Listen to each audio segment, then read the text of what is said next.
Vera and Patrick are literally the backbone of this franchise.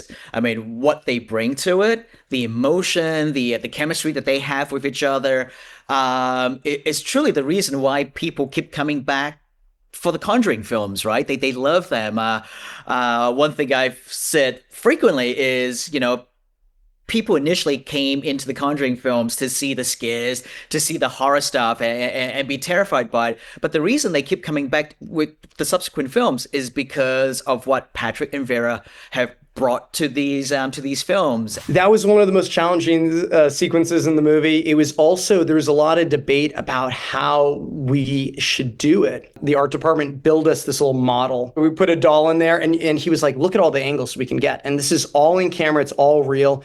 And I am so glad he talked sense into all of us. And it was just great because that was like, it's what you get from doing something real.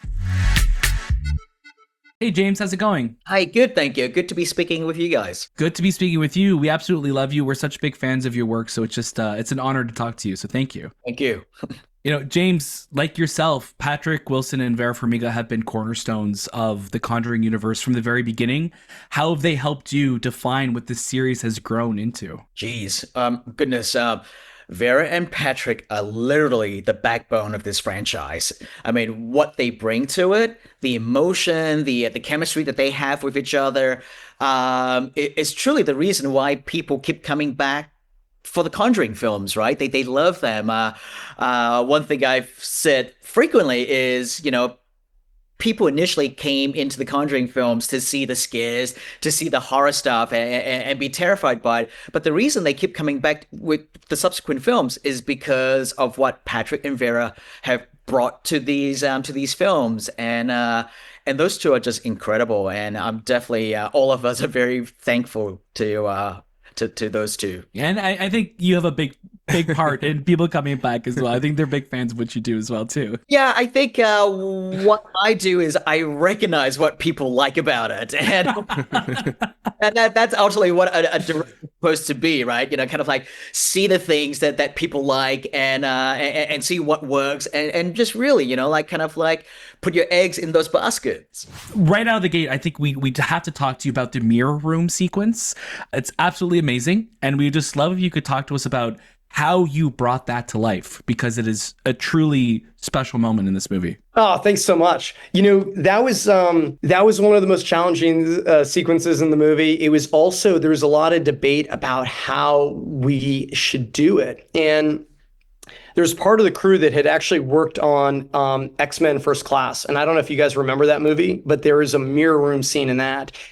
And I guess the crew had tried to do like a mirror room with two-way glass, and they were like, it's a nightmare, and you can't get close enough to the actor. You can't, like, there's weird reflections. You got to, like, it creates all these secondary problems that you're not thinking about. And I was like, yeah, but it would be so cool to do that. And there was like a lot of debate. We really actually explored the idea of doing it what would have been blue screen with digidoubles, which is how they did it. So all those reflections, when you see like Magneto walking into that room, that's all like, those are digital like doubles. Thank God our DP, Eli Bourne, was like, I feel like we can do that. And he just did a music video where he had done something similar with two-way glass. And he was like, listen, he had the art department build us this little model. And I actually put it on my Instagram if you want to check it out. It is like a model. We see a little, we put a doll in there, and he was like, look at all the angles we can get. And this is all in camera, it's all real. And I am so glad he talked sense into all of us. And it was just great because that was like, it was proof.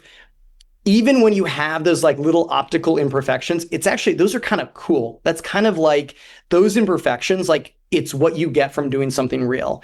And I think people can feel it. And because there's certain, like, you'll see like a little doubled up fringing, especially when it's projected. You might not see it on the, like on a trailer, but if you've seen the movie, it's like there's complications with it, but it's totally worth it. It's a magic trick, and I think that's what we love so much about movies like this, that what you're able to pull off in camera is always so much more scarier than sometimes what we like what's in our mind and how it comes to play. So I think those are like the best type of magic tricks, and you guys just killed it with that. Oh, thanks so much. Now, Michael, you worked with James Wan on 4 films. What has he instilled in you as a filmmaker that will stay with you forever? A lot of things. James has been, first of all, I'm such a fan of James, and it's been such an incredible pleasure working with him. I mean, he's such a great guy and such a cool, humble guy. He's got such a love of the audience and such a respect for the audience. And I think just knowing that, one of the things that, he told me with the Conjuring is, the secret weapon behind this series is Patrick and Vera.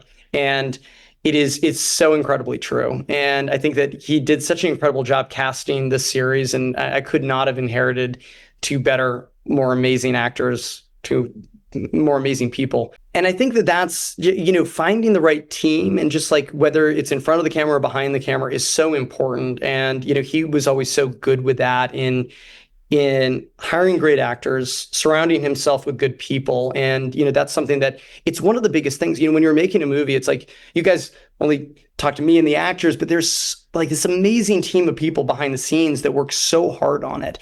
And you got to hire all those people, and they are working just as hard, if not harder, on this movie. And they are your collaborators, and they're there every day. And hiring those people, that is one of the biggest choices that you make. And, that was one of the lessons that I learned. And honestly, that's like, one of the most important things when you're making a movie. It's been nearly 13 years of The Conjuring. What is one scene from the series you're most proud of? That's a very good question.